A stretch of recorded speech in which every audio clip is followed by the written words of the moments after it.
അപ്പോൾ അതിന് ശേഷമാണ് ഞാനിത് ഈ മെയിലൊക്കെ അയച്ചതിന് ശേഷം അമ്മയിൽ തന്നെ മറ്റൊരു മെമ്പർ എന്നെ വിളിച്ചു. പിറ്റേ ദിവസം എന്നെ വിളിച്ച് ചോദിച്ച ടോൺ ഇതാണ്: മോളെ, നീ എന്തിനാണ് മോളെ അമ്പലത്തിനൊക്കെ എതിര് നിൽക്കുന്നത്? ഞാൻ സിനിമയിലൊക്കെ ഇങ്ങനെയുള്ള ഡയലോഗ് കേട്ടിട്ടുള്ളൂ. അപ്പോൾ ഞാൻ ചോദിച്ചു, ചേച്ചി എന്നെ ഭീഷണിപ്പെടുത്തുകയാണോ? ഞാൻ അമ്പലത്തിനും പള്ളിക്കും ക്രിസ്ത്യൻ ചർച്ചിനും ഒന്നും എതിര് നിൽക്കുന്ന ആളല്ല. എന്നെ അങ്ങനെ വർഗീയവാദിയാക്കാനുള്ള ശ്രമം നടത്തല്ലേ ചേച്ചി എന്ന് പറഞ്ഞു.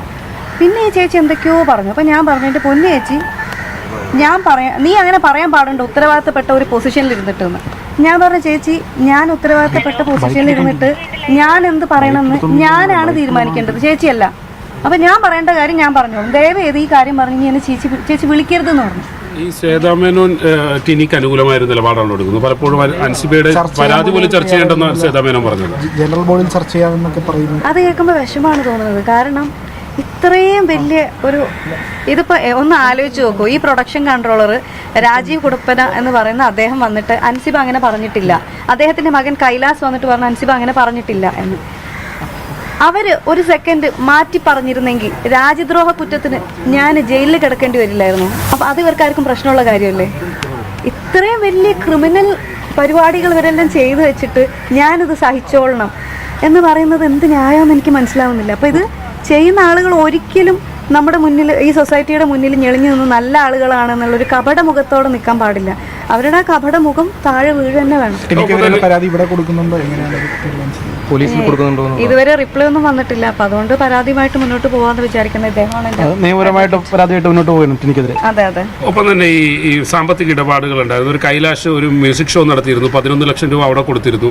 സരയു ഭർത്താവിനെ കൊണ്ട് ഒരു AV ജയിച്ചിരുന്നു, 2.5 ലക്ഷം രൂപ കൊടുത്തിരുന്നു. ഇതൊക്കെ അൻസിബ അന്ന് ചോദ്യം ചെയ്തിരുന്നു. ഈ കാര്യങ്ങളൊക്കെ ചോദ്യം ചെയ്തിരുന്നു.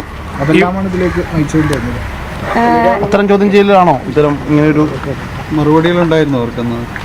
ഇത് ആദ്യത്തെ ഇഷ്യൂ എന്ന് പറഞ്ഞാൽ, ഇപ്പോൾ ഞാനിപ്പോഴാണ് വാട്സപ്പ് ചാറ്റ് എടുത്ത് നോക്കിയത്. അതായത് ജനുവരി 12-ന് പ്രസിഡന്റ് നമ്മുടെ EC വാട്സപ്പ് ഗ്രൂപ്പിൽ മെസ്സേജ് ഇട്ടിട്ടുണ്ട്. ടൈറ്റിൽ സ്പോൺസർഷിപ്പ് ടെമ്പിൾ വരുന്നതിൻ്റെ ഡിസിഷൻ എന്താണ് എടുക്കുന്നത് എന്ന് ചോദിച്ചിട്ട്. അപ്പോൾ അതിൻ്റെ മുന്നേ ഇതിൻ്റെ ചർച്ചകൾ നടന്നിട്ടുണ്ട്.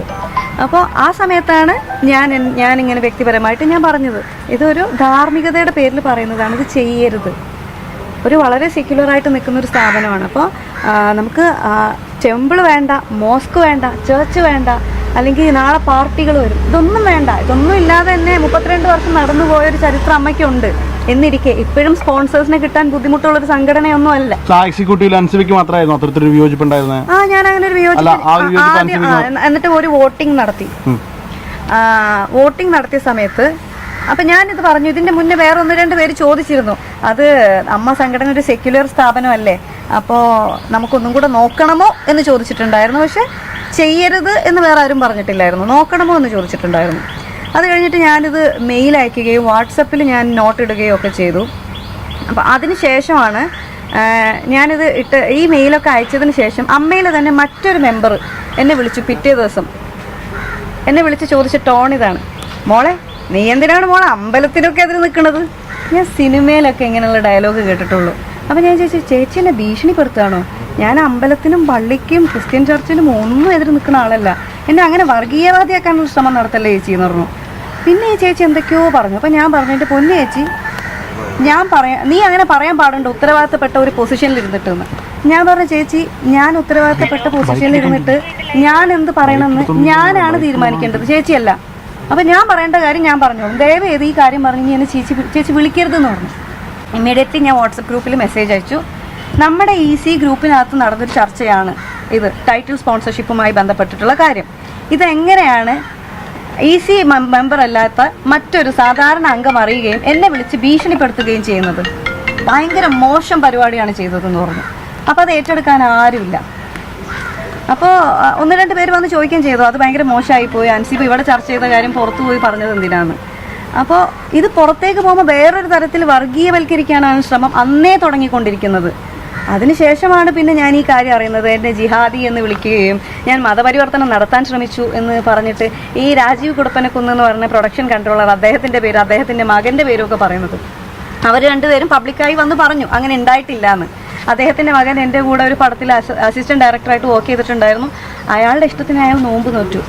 നമ്മുടെ ഈ ലോകത്ത് പല മതങ്ങളിലുള്ളവരും പല നോമ്പുകളും എടുക്കുന്നുണ്ട്. അത് ഇസ്ലാമിക പ്രകാരമുള്ള നോമ്പ് എടുക്കുന്നുണ്ട്, ക്രിസ്ത്യൻ ആചാര പ്രകാരമുള്ള നോമ്പ് എടുക്കുന്നവരുണ്ട്. ശബരിമലയ്ക്ക് പോകുന്ന എത്ര പേരുണ്ട്? അഹിന്ദുക്കളായിട്ടുള്ള എത്ര പേര് പോകുന്നുണ്ട്? അപ്പൊ അങ്ങനെ സെക്യുലർ ആയിട്ട് ജീവിക്കുന്ന ഒരു നാട്ടില് ഇങ്ങനെ ഒരു നോമ്പെടുത്തു എന്നുള്ളതിന്റെ പേരിൽ അങ്ങനെ പറയാൻ പാടുണ്ട്? എനിക്ക് മനസ്സിലാവുന്നില്ല. അപ്പോൾ ഈ പ്രൊഡക്ഷൻ കൺട്രോളറും മകനും വന്നിട്ട് സത്യം പറഞ്ഞതുകൊണ്ട് മാത്രം രക്ഷപ്പെട്ടു നിൽക്കുന്ന ഒരാളാണ് ഞാൻ. അല്ലെങ്കിൽ എൻ്റെ അവസ്ഥ ഒന്ന് ആലോചിച്ച് നോക്കൂ നിങ്ങൾ.